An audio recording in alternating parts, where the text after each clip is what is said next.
Saphiophile. Noun. One who is attracted to intelligence. Join us, fellow fun-loving lover of knowledge, as we dig into your favorite topics with our very own nerdy diatribes, words of wisdom, and takes on life as millennials. Welcome to the Saphiophile. All right, everybody, hello. And welcome to our podcast. We're excited this week to talk to you about that question that kids ask all the time. And as someone who was a student for a long time and as someone who's a teacher now, I know all about this question. So the question is, why do I need to learn this? There are things definitely that we learned in school that may or may not be the most useful things for us. And there are definitely things that we wish we had learned in school. So, before I go all educator on it, let's talk from a student perspective. So, I remember as a kid, I was told I had to learn long division because I wasn't going to walk around with a calculator in my pocket. Yeah, okay, Steve Jobs. I have a calculator in my pocket. Thanks to my buddy Steve Jobs. Yes. So, why do we need to learn these things in school? What stands out to you as things that you wish you learned in school? Okay. I've been thinking a lot about it. And now that hi everybody. It's me, Kayla. I'm back from Guatemala. And Yay, Guatemala. yeah. And now that I've actually had a chance to get some sleep and have my normal brain back, because when Chelsea first saw me back from Guatemala, it was like I was comatose and all I wanted to do was watch Bachelor in Paradise. And so addictive. but I was just like so out of it. And I definitely have some thoughts on one thing in particular that I think we definitely should have learned in school. So while I know that a foreign language is in the curriculum at all schools, the fact that it's taught to us starting when we're around 13 or 14 is absolutely absurd.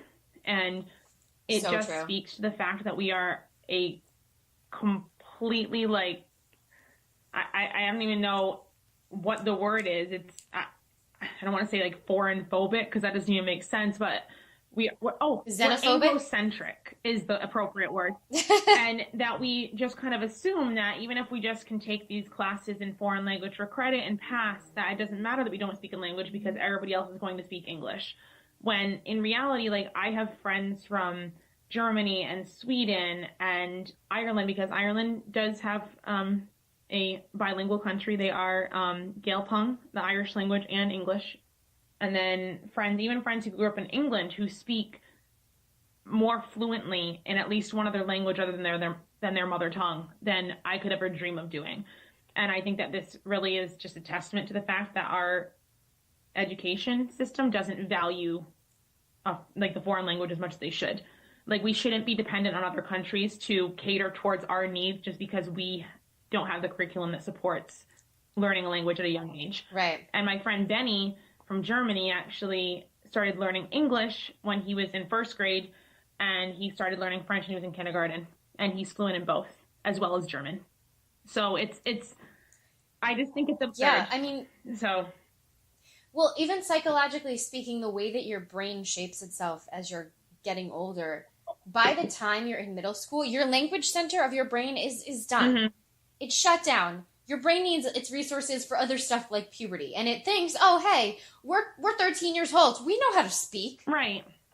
So learning other languages becomes exceedingly more difficult at that age, which is a stupid age to start And it. I feel like And they also don't prioritize it. It's like it's an elective. You could take it if you feel like exactly. And I feel like, and I'm saying this wholeheartedly knowing that I'm a part of the problem. Like, not that I chose to be a part of the problem, but that I'm not bilingual. I speak English, and I took 4 years of French in high school, and I took 2 years of Latin, and I can still read in Latin, and I can read in French, but I'm doing Duolingo now to brush up on my French before my conference in Canada, because I want to be able to speak to my Francophone Canadian colleagues. And I guess it really was brought to light how little I know about another language when I was in Guatemala, and I was in a Spanish-speaking country where the people aren't always literate, never mind knowing another language. So they can speak their own language, but they can't write in their own language. So I really was doing a combination of, I was telling Chelsea before when she first saw me when I came back, that it was a combination of very basic Spanish and charades.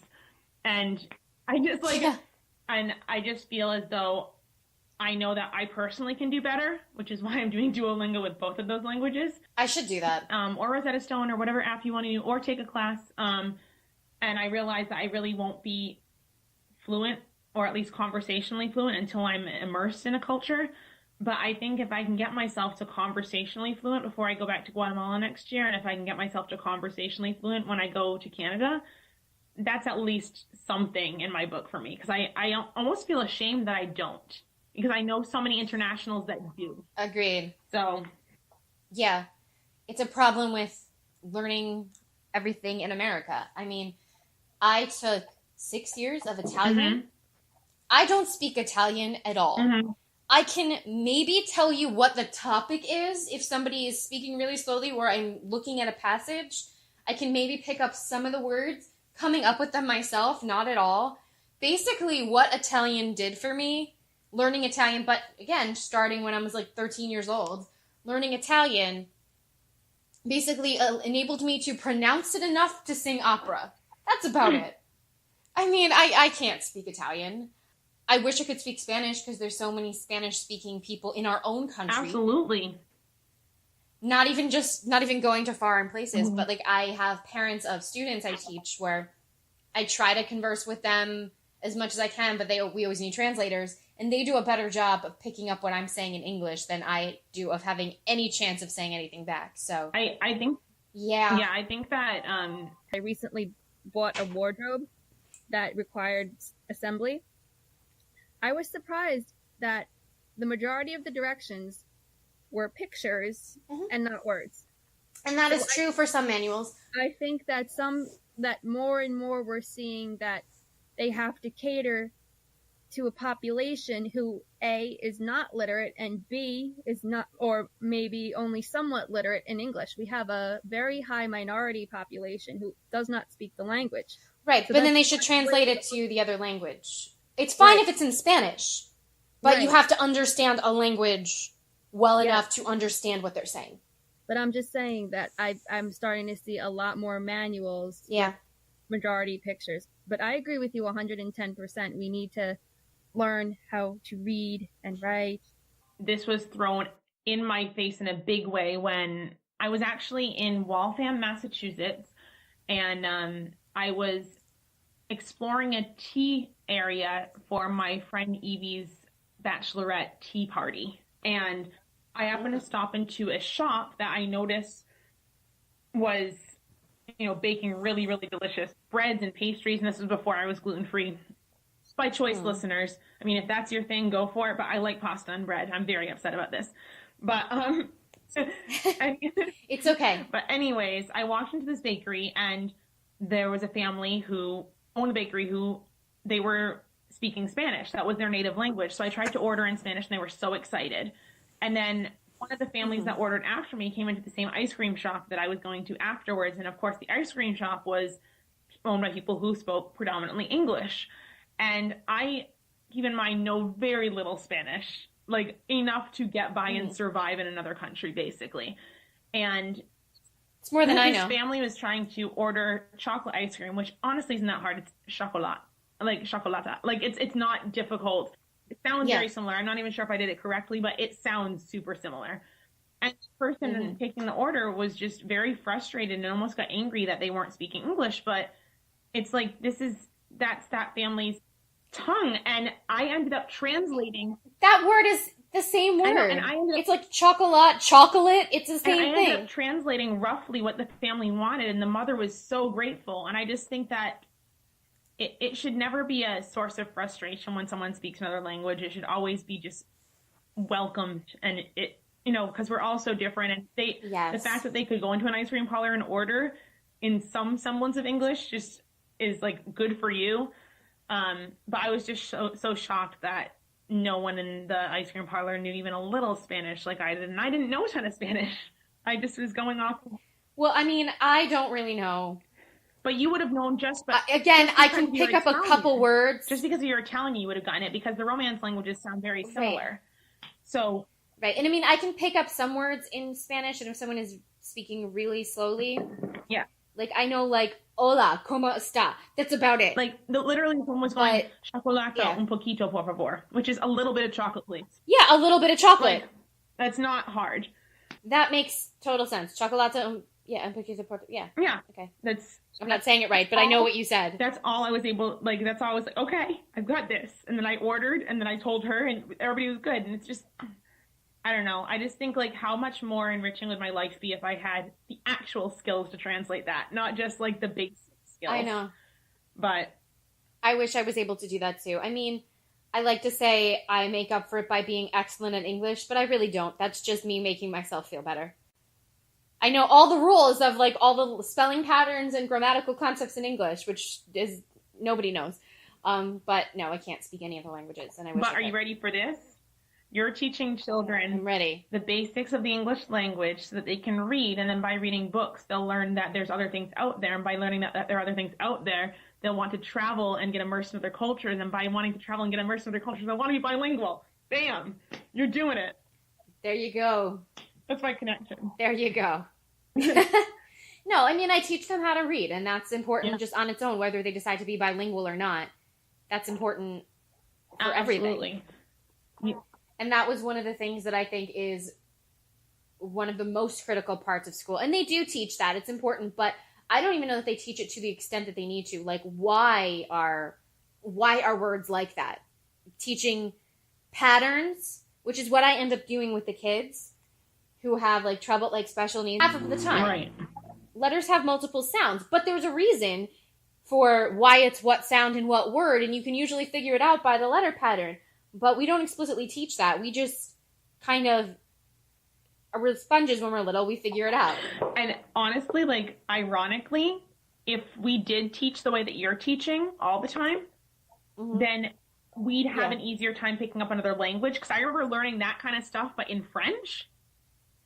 Yeah, we don't learn it in English except for me, who does remedial reading. Right, so I teach it. When you were talking about, and I didn't learn it until grad school. I didn't learn how to do it until grad school. So, here's a fun fact. Like, what's the difference between spelling a word that ends in cull? That's syllable. That's the last syllable. Spelling it C-A-L and C-L-E. What's the difference? How would we know which one it is? I don't know.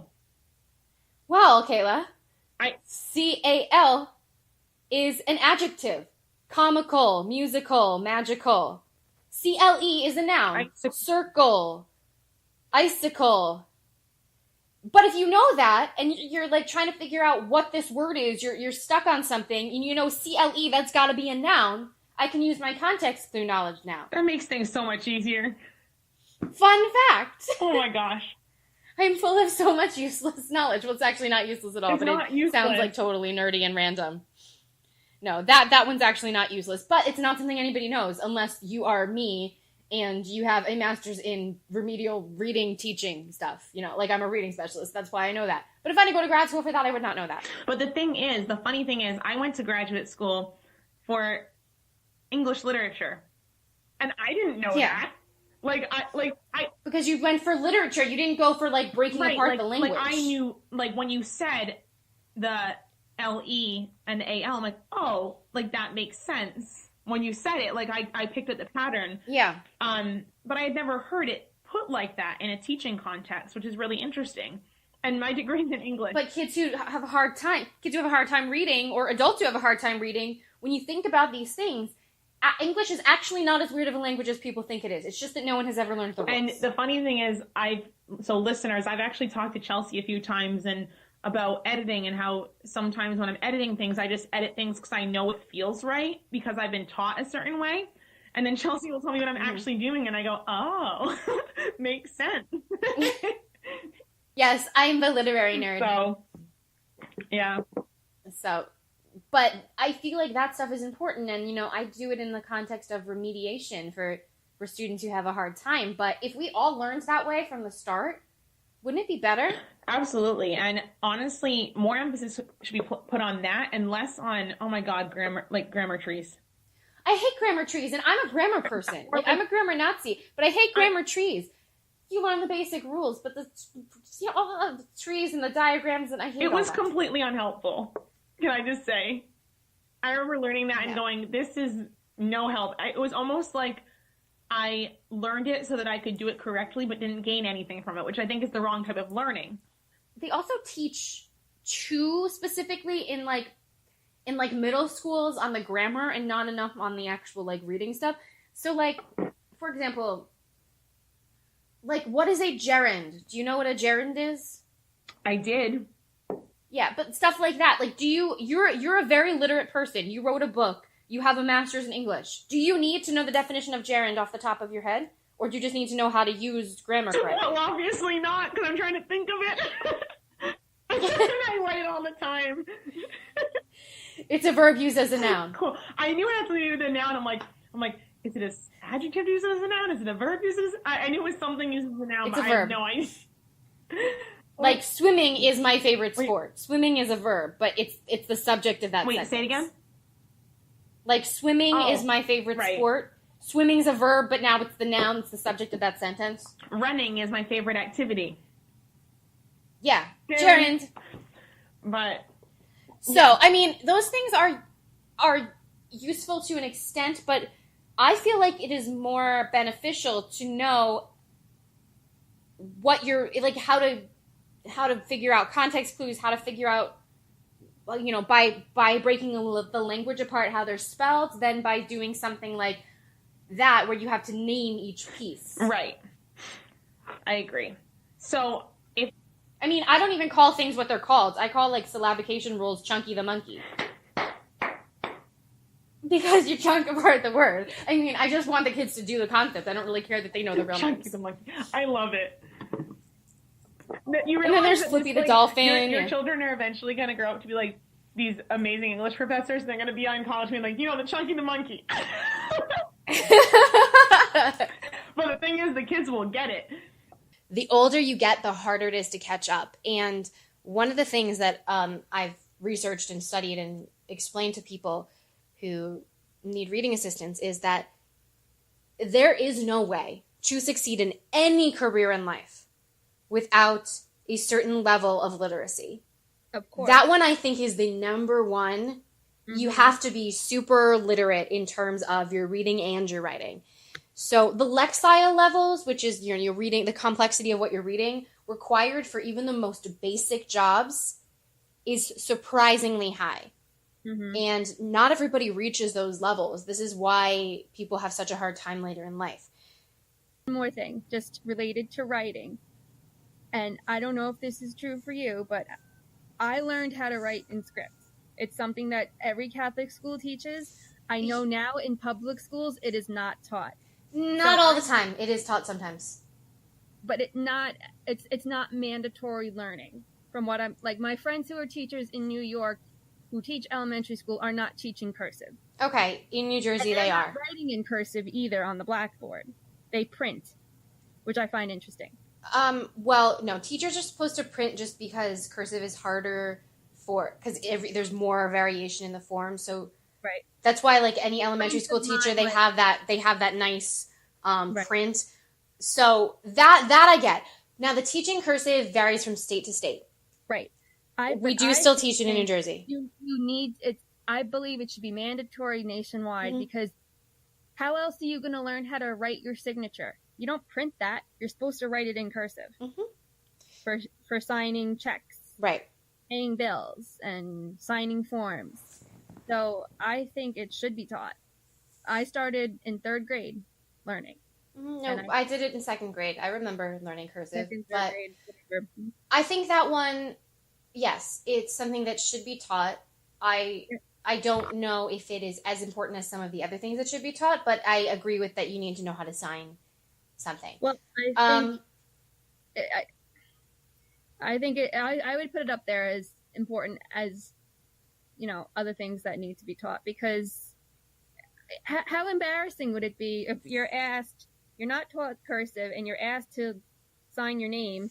I think then learning how to sign your name becomes more important than writing cursive for everything in general. You need to learn it if for nothing else for that. Hmm. No, I get it for that reason. I totally do. Also, like advanced algebra, like, okay, once you start introducing all the letters and everything, okay, that's fine. You need to know the basics.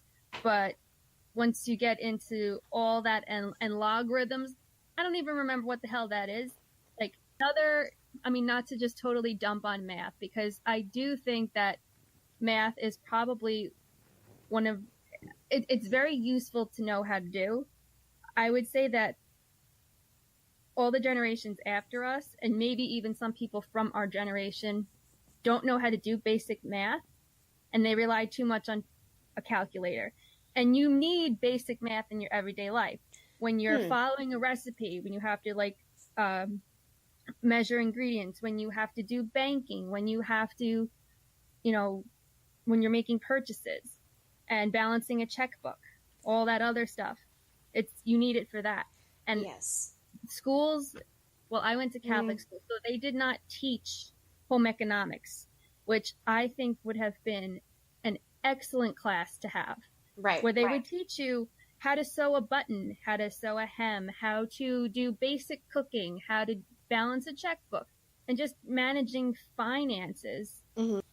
Home economics, I think, would have been really good. So, based on what you're saying, I agree in the sense that the advanced math got a little out of control. What you were saying about the basic math, now, I'm someone who's in education. I definitely see the value of most of the curriculum.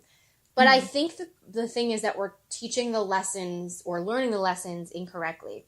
So the purpose of math, the basic math, is not necessarily to remember all the formulas and not necessarily to longhand do long division. Although I will say, as an adult, when I took my praxis test at the end of college to get my teaching degree, I, A, was sick that day. B, did not know I was allowed to have a calculator, so I did not have one. And my ability to do long division saved me from another 6 months and another $100 to get my teaching degree.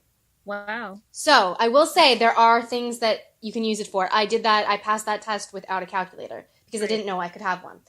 But I digress. What I was saying about that is the basic math. Now, I don't necessarily. I agree with when we were kids, the way they taught it wasn't necessarily correct. The thing, everybody loves to dump on the new math, the new curriculum that they teach kids. And it is weird to us, to people who learned how to do math one way. However, it is a little bit more practical in this world because a lot of it is about making groups and rounding things and then using those rounded numbers to figure out other numbers, which if you think about what we do day to day, like figuring out how to pay the tip. Right. Or figuring out, what kind of budget do I have? A lot of the skills that they are teaching now are a little more useful. The lesson that we should be taking from math is how to problem solve, how to look at patterns, and how to look at numbers. Because whatever your career is, you're going to have some sort of pattern. You're going to have some sort of number. So I would agree with you. I'm more of a foreign language, history and English person. Yes. I did okay in math and science, so for foreign language and English and history, I was in all the advanced placement classes. Right. And for math and science, I was in the regular track, which was fine because I still got A's in those classes. If I was in the advanced class, I probably wouldn't have. Mm-hmm. Yeah. I also think that science isn't always as necessary. It depends on, again, what field of study you want to make your career in. I don't think you should be required to take physics. I'm not sure about physics because I feel like, the math in it gets a little crazy, but the basic understanding of how things move and how things fit into space, that's why I would also argue that even though it is one of the more advanced ones, geometry is more relevant than something like calculus. Because understanding... I'm just talking about science, though, right now. Right, but I think they're connected. Things like physics and geometry, I think they're connected. because they are an understanding of how things move and work in the world. So I get the purpose for it on a basic level. And I think as long as you have that basic understanding, I don't think you need to get into the advanced. So you're saying advanced? Yes, okay. Advanced. You need to have a foundation in every subject, basics. What I'm talking about right now is just like high school subjects. So listeners, I like to put on this like rough exterior, but much like Veronica Mars, on the inside I'm kind of a marshmallow. Like I like Hallmark. Veronica Mars. I like Hallmark movies, and I also will occasionally like delve into and dive into like things like Girl Meets World, because I was a Boy Meets World fan when I was younger. Yeah. And Girl Meets World was a Disney Channel show that's recently put on Netflix. And well, your Netflix queue is funny. It's like Girl Meets World and Pretty Little Liars, and then like vampire attacks. And like, well, it's like, I think right now, if you looked at it, it'd be Girl Meets World, Pretty Little Liars, American Horror Story, and then Set It Up, because that's hilarious. Netflix. I need to watch that. But in any case, so I watched an episode of Girl Meets World, and they do this experiment. Bear with me, listeners. I promise there's a point. There's always a point when I tell a story. But yes, they have an episode where two of the characters, one male, one female, they enter their science class in middle school. And it just so happens that everybody in the classroom is partnered up girl-guy. And the point of the experiment, the science teacher goes up to them and says, okay, so one team member has to drop this, like, round ball of something into the beaker full of water. And then the other partner will then come back in the next day and do the science. And every single group in the show sent the girl to drop the ball into the beaker, thus making the boys do the science, except for one of the main character. I think I saw this one. The main character who decided that she would not drop the ball into the beaker because she felt like she was missing out on something, because why would she just do that and have that be her only responsibility in the experiment? And then the episode basically continues on and goes into the fact that a lot of young women lose interest in the sciences in 7th and 8th grade if they're not actively, if curriculum and educators and parents and society aren't actively enforcing a love of STEM subjects in both men and women equally. And so I completely agree with that, because a lot of young women don't discover their proclivity towards the scientific area until around sophomore, junior year of high school. But by that point, if their love of science and their desire to learn science isn't nurtured at the middle school level, then it just disappears. I think we were talking to your mom, Chelsea, and she said it went from something like, what was it, 50% of women are interested in science, then it went to 12%. It was I think it was higher than 50, though. I think it was something like 70% at like 5th grade. And then by the time they graduated, at 5th grade, it was 12%, right? By the end of high school. So like 5th grade, end of elementary school, it's like 70% of the girls are, like, if you ask them like what their favorite subject is or what they're interested in doing, are interested in some kind of STEM sort of thing. Math, science, some of those.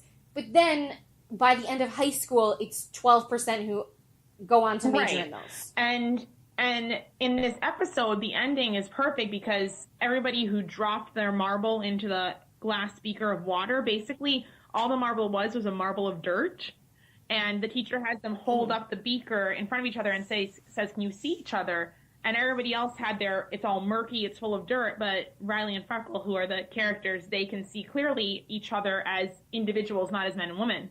And that was the whole point of the lesson. And if you share the responsibility and both allow each other to have the passion for all different subject areas, no matter the gender, then the beaker remains clear and you see each other clearly as professionals, which I thought was awesome. So that said, I think that making sure that a love of the STEM areas is, or at least every individual, whether they're male or female, should be given the same attention in the areas of STEM, at least up until 10th grade. I mean, this goes back to like last week, like what we were saying about, all the the gender norms and equality and everything. This goes back to that too. We need to nurture it from a young age, that this is not a boy thing. This is not a girl thing. It's, let's be interested in, let's be learners of everything and actually nurture what we're interested in. Right, exactly. And I think that, so what I'm saying is that I am pro teaching science and math all the way through high school. Yes. And I get that some people are like, oh my God, Kayla, why aren't you an English major? I am, but I was very torn as a senior in high school between majoring in English journalism and majoring in engineering. I was like very, very torn. And I still love science. I'm fascinated by science. Oh, I think science is super interesting. But I think that the liberal arts style curriculum that we have in high schools actually is a benefit for this purpose, that if we were to take science away from, say, like everybody past freshman year and made it a, oh my God, what's it called? Elective? Thank you. Oh my gosh. And made it an elective rather than a mandatory subject, then we lose a lot of specifically women in the science field. I know, that's a good point. I definitely think that science is important. I guess I would say the one thing that I wish that they had was more variety in offerings in terms of science and math. Instead of here's your trajectory, you do this subject, this subject, this subject, this subject. Pre-calc, right, senior year, I feel like that was. The other maths, I totally see their value. The algebras, the geometries, trig, all of that. But the pre-calc stuff, I felt like it got so lofty and specific to one set of careers. And they don't teach you anything about financial literacy in high school. And I think that's a huge one just for, like, adulting. Right. Like, they should have adulting class. So I feel like if they had more variety in choices and I wasn't, like, I mean, I guess I didn't have to if I was on a different trajectory or whatever, but I felt like, I mean, realistically, we only had to take English and gym senior year. So, like, all of them were electives. But if you're going to take math senior year, it was pre-calc for me. And I was like, I'm not going to drop any of the major academic subjects because that's not cool. But so things like imaginary numbers, yeah, that I just don't get why that is important in the curriculum when we could be using a math lesson, a very interesting math lesson, to be talking about how we're going to apply all this number and math sense in the world. So things like, you know, basic finances, like how to do your taxes, things like that. Well, what are your interest rates? You know, yeah, that's stuff that we should maybe be talking about and not necessarily, here's an imaginary number. There aren't square roots of negative numbers, but if there were, what would it be? Yeah, I mean, and I totally agree with you. I think that the main problem, and I'm sure you'll agree, is that there has been this creation of a standardized educational lifestyle where you have to, like, kind of like what you said, I wasn't going to drop a major subject. And I feel like a lot of us feel as though even if we know, say, junior year, that we don't have an interest in a subject, but there's only one available, like, I would have loved to take financial literacy rather than calculus. I would have taken that instead of calc. But I feel like all the standardized tests that we take are pointing us towards a certain route. And if we don't go on that path, then we don't get into school. We fail. We don't get scholarships. And I think that standardized test lifestyle has taken the joy out of learning and out of teaching for teachers. Because totally. Because I hate standardized tests. It's pigeonholing people into teaching only one area. Like, so instead of maybe having pre-calculus available next to maybe algebra 3 instead of just algebra 2. I loved algebra. Yeah. Algebra's more interesting, or another geometry. Or geometry 2, which may have gone further into geometry as it applies to building homes. Like architecture. That would have been so cool. But because all the standardized tests ask for calculus and AP bio and all of that, then we're really pigeonholed into only having a few subjects that we're allowed to take if we are going to succeed. People can't see what I'm saying. I just said quote unquote. But succeed. Yes, quote unquote succeed. And I think it's absurd because one thing that we do very well, at least at the university and college level in our country, that semi makes up for how incredibly expensive education is. Not really, but it's nothing makes up for that. Is that we have a liberal arts curriculum, and in college you are allowed to take your subject area, but then you have your science and your math and your language that you're required to take, but in doing so, you become there's a lot of choice. A more well-rounded academic. And I think that ultimately the same can be said of high school, except we're so engrossed in this standardized test lifestyle and students being X, Y, and Z. And if they succeed in this test, then they're going to go on to do good things. And if you're not passing that test, then you're a failure. It's pigeonholing teachers too. And I think that schools need to embrace the diversity of learners more so. We're not all the same type of learner. Right. And we can't just be feeding everybody the same lessons all the time because it's what's on a test. There's different learning styles. There's different multiple intelligences. And there's a lot of value in all of that. Absolutely. And we need to be teaching to all of those things, not just the standard, mathematical, scientifical minds and scientifical, I don't think is a word, but whatever. Scientific you go, Dr. minds. Woo. The things you can think. But seriously, the things you can think. There's so many different things. I'm amusing myself. There's so many different things that we could be learning where, depending on what you're planning on doing in your life, may be more beneficial to you, depending on the type of learner that you are, maybe more beneficial to you. I think that they do a very poor job in preparing us in life skills types of areas, like the financial literacy and, basic maintenance of anything that could break or adulting classes. We should have adulting classes because that's something that everybody fails miserably at in their 20s. Yeah. I mean, we all figure it out eventually, but it's like, wait, what? Wait, so how does this work? Right. I have to file my own taxes? Right. Stuff like that. I think they do a very poor job with that. And in some ways, they do prepare us well in things like literacy and in things like the basic mathematical types of information. But things like, even within the sciences, memorizing every element may not be the most useful time.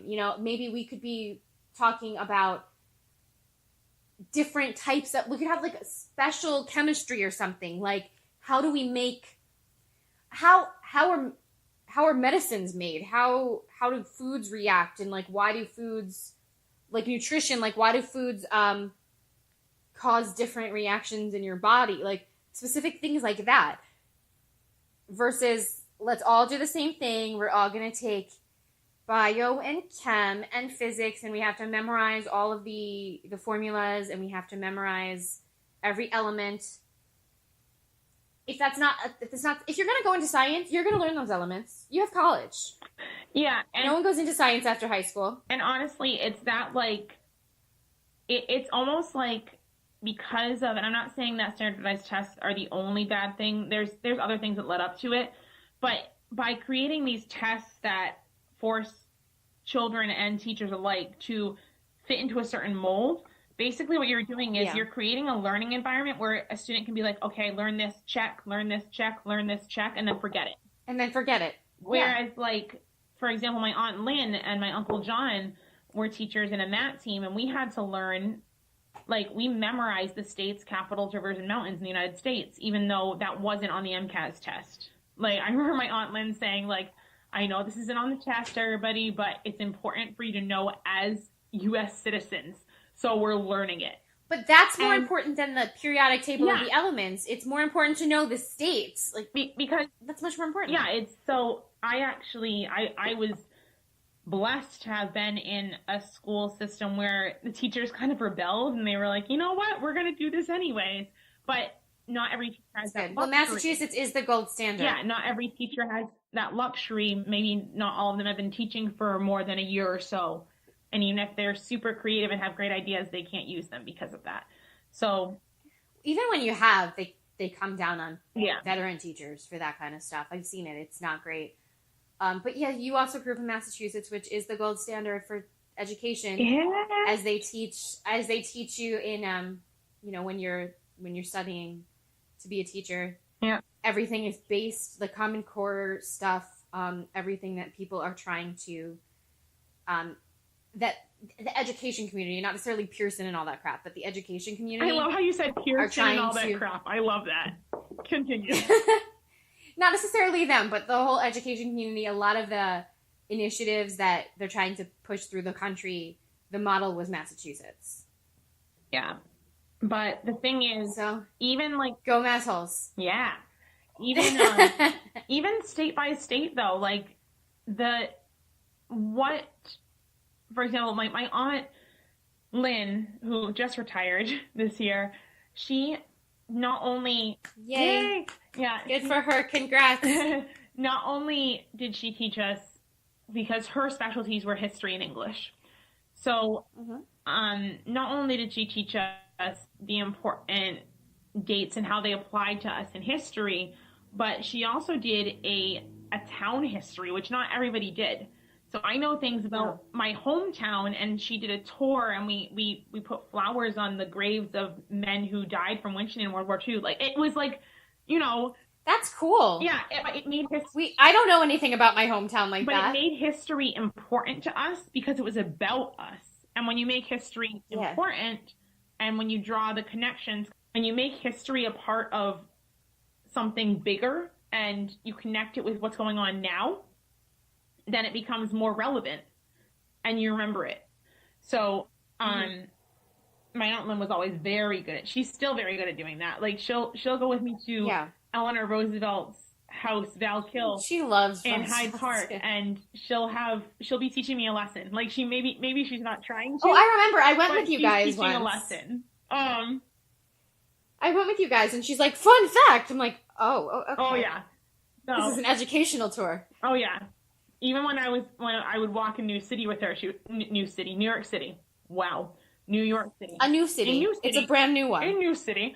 But she would just randomly stop us somewhere and be like, "Did you realize that the corner of this street and this street, this is when this happened?" And I'm like, "Oh my God." She just has so much. And she's like, "Can you just imagine?" And she goes, "Just imagine being there during this." And I think that's the kind of mentality you have to have with history.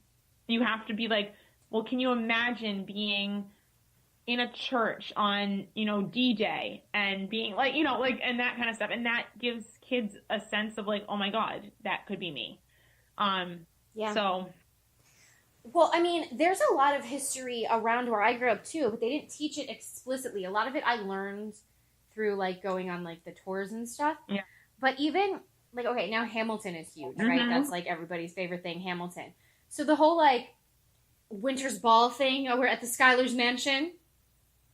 The Schuyler Mansion was, do you remember that sushi place we went to in Morristown that was like fancy a little bit? Yeah, I do. It was a couple years ago. That's Schuyler Place. That building, is where the Schuyler Mansion was. What? The street is called Schuyler Place. Ooh, what? The name of the street is Schuyler Place. But like, so that whole scene is like in Morristown. Like, I've walked past that street a lot. That's where the Schuyler Mansion was, in Morristown.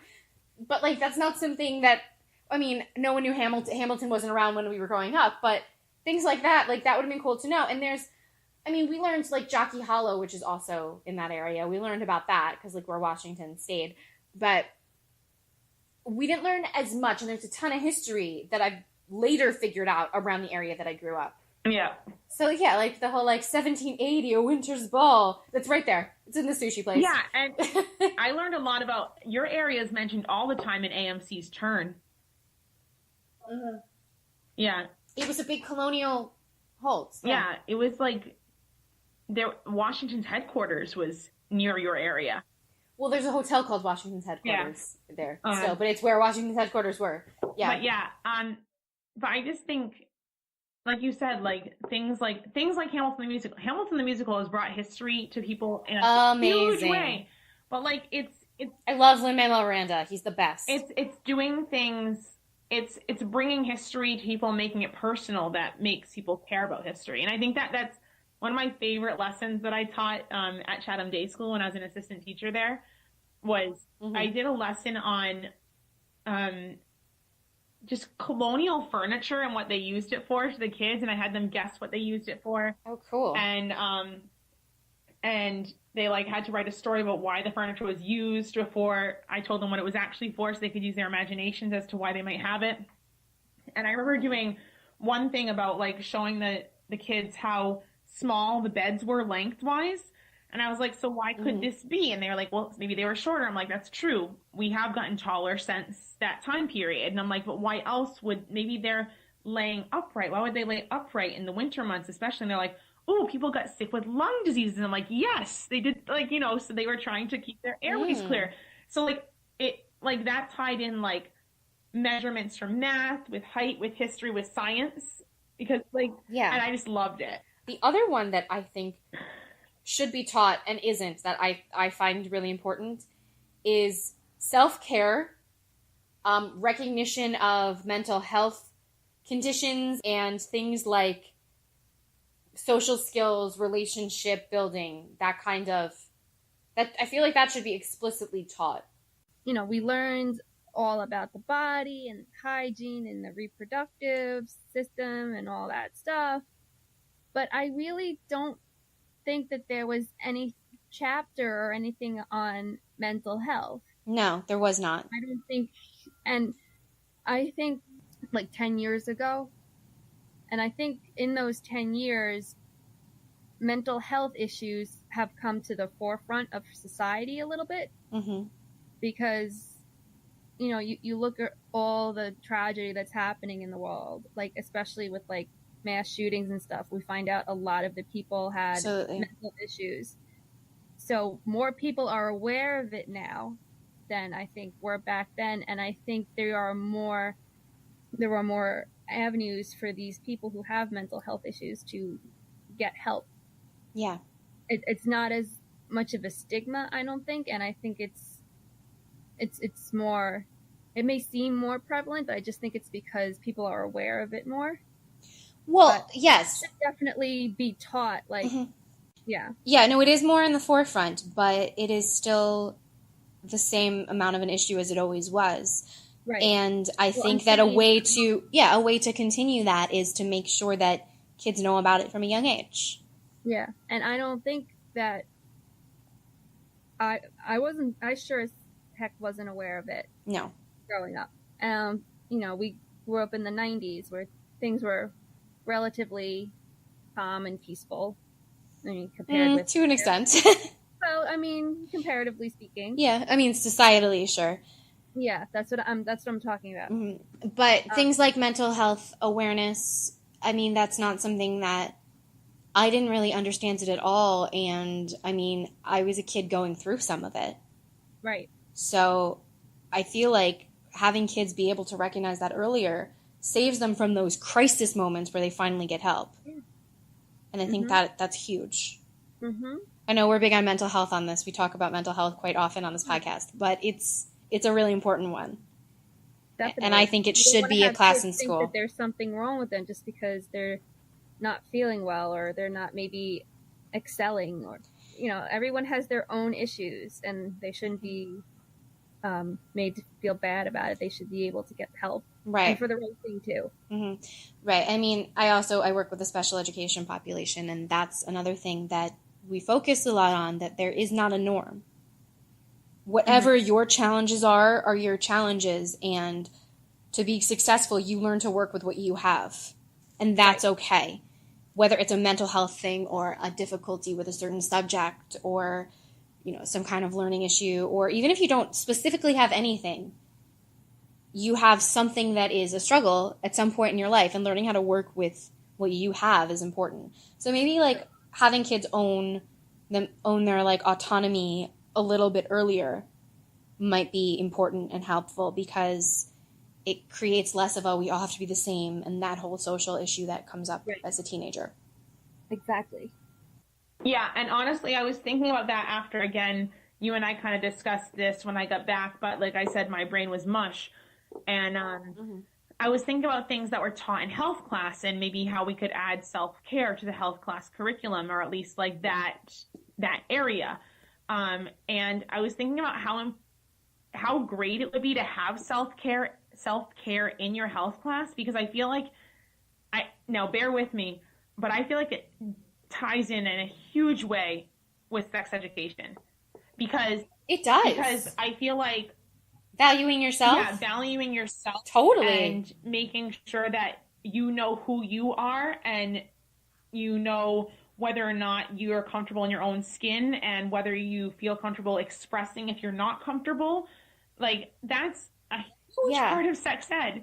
And I think, but they don't teach any of the emotional parts of it. No. They teach, here's a condom, here's a picture of an STD. That's what they teach. They don't teach the emotional pieces of it as well. Yeah, and I think that some schools don't even teach they don't even do the pictures of the STDs because they're like, well, it's too graphic. But I remember state by state, yeah. I remember being in college and I was in a microbiome class with one of our mutual friends, and we had a microbiome class that was dedicated to STDs. And I remember sitting there with this person and going like, if they taught us this in middle school, no one would have been having unprotected sex. So like, right? We would have been terrified. Like, it was, so I just think that people fail to realize too much how connected everything is. And this goes back to interdisciplinary, but like sex ed with science, with emotional well-being, it's all health. Like, it has to be all a part of it. And and even like, your sexual health is connected to your mental health. Like, even that. Absolutely. It's all connected. And just so listeners know, we're not saying that there aren't incredibly self-actualized 16, 17-year-olds who, totally. who met a wonderful boy or girl in high school and that's when they had their first experience. That happens. But there's also a number of individuals who had their first experience and it's not like that because they have no self-worth. They don't know who they are. Both parties don't know who they are. Both parties have never thought about who they are. And it's all about peer pressure rather than the moment itself. So like there's very... Right. And yeah, I don't believe that, totally. I don't believe that we should be telling anybody when or where they should have that first experience for them. I'm not saying no teenagers can ever be touching. It happens. But I feel like it's something that we need to also teach what it does emotionally. Like, even just the fact, like, how it floods your brain with dopamine and oxytocin. Yeah. Let's talk about that.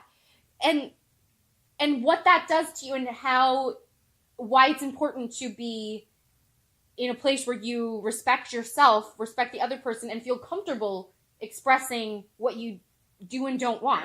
And not only that, but you can tie that in with depression and talking about chemical depression, but also situational, which is why because the dopamine release and everything, because that person becomes almost like a drug, because love literally has the same type. There's a reason that everybody sings that love is a drug. It's a drug. And why breakups especially with a mind that's still forming in their formative years, why they need to understand what's happening in their head, that they're not going crazy because they're that sad. So it doesn't make the pain better, but it makes them feel like they're normal and they're not alone. Right. And it makes it gives them that sense of normalcy, that sense of I'm not the only one in this boat. And that sense of, even if I can't understand emotionally what's happening to me, at least I understand physically and neurologically what's happening to me. So.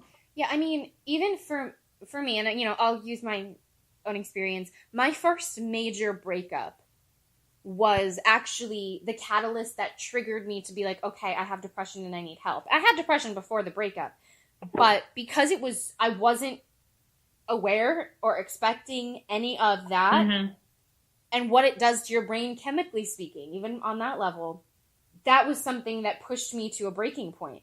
And had I learned more about understanding mental health, understanding self-care, understanding what love and sex and connections and all of that, what that will do to your brain, I don't know. I may have had a different experience with that. It may have been less dire. I'm sure it would have still been painful, but it may have been less dire. Yeah, I think even like going recently, with my recent breakup, having that knowledge, like, because Chelsea and I have talked several times about, chemicals that are released when someone does care for someone else and when they're intimate with someone else and all of that, and how that can impact their behavior and everything, because Chelsea and I are nerds and we talk about this kind of stuff. But honestly, having those conversations and understanding chemically and neurologically what was going on with my head when I had a breakup helped me with the breakup, because then I said, okay, what can I do to combat this? I can exercise. I can eat these foods. I can do this. Like, how can I deal with this in a healthy way to make myself better rather than dealing with an unhealthy way and making it worse? So. Right. And I mean, you've known me for a long time. How different is how I dealt with breakups between the ages of like 18 and 22 and how I dealt with breakups as an older adult, as an adult like mid-20s or later. It's honestly like night and day. Like, I mean, of course they hurt. Yeah. If you have a bad breakup, of course it hurts. But I've learned enough to be able to right myself. Right.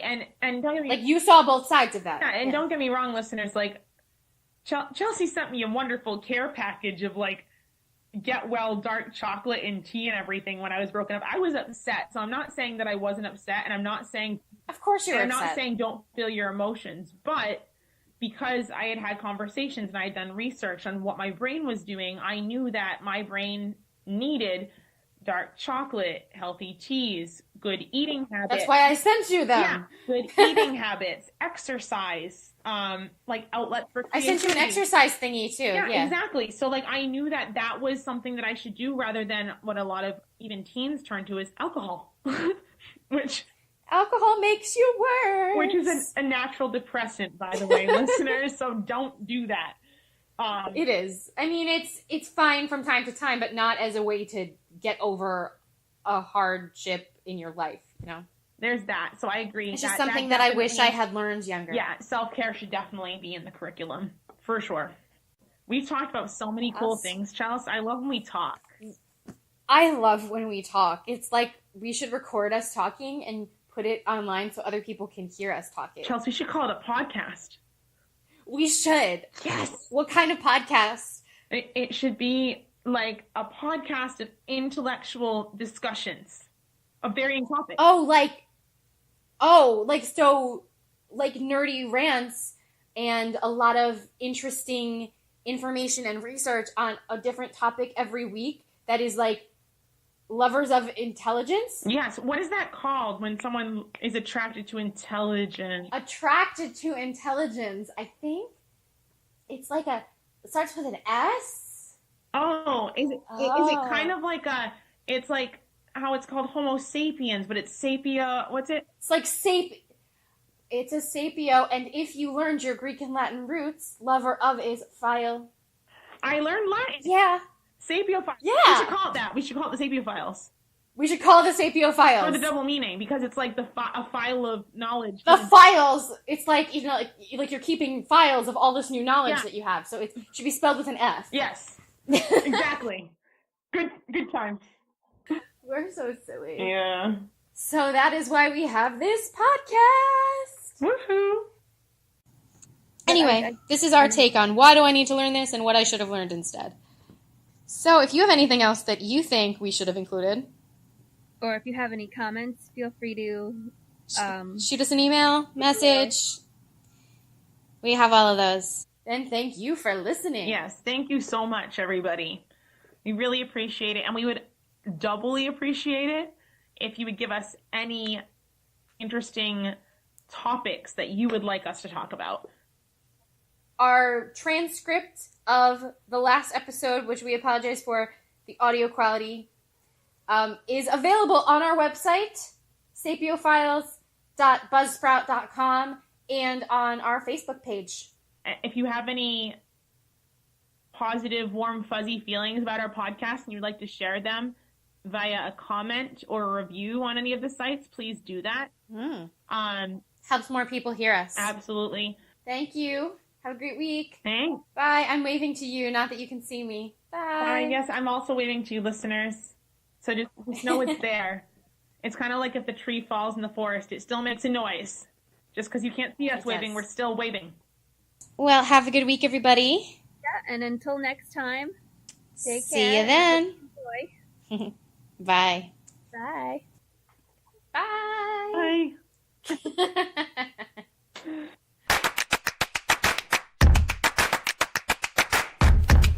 Thanks for learning with us this week on the Sapio Files.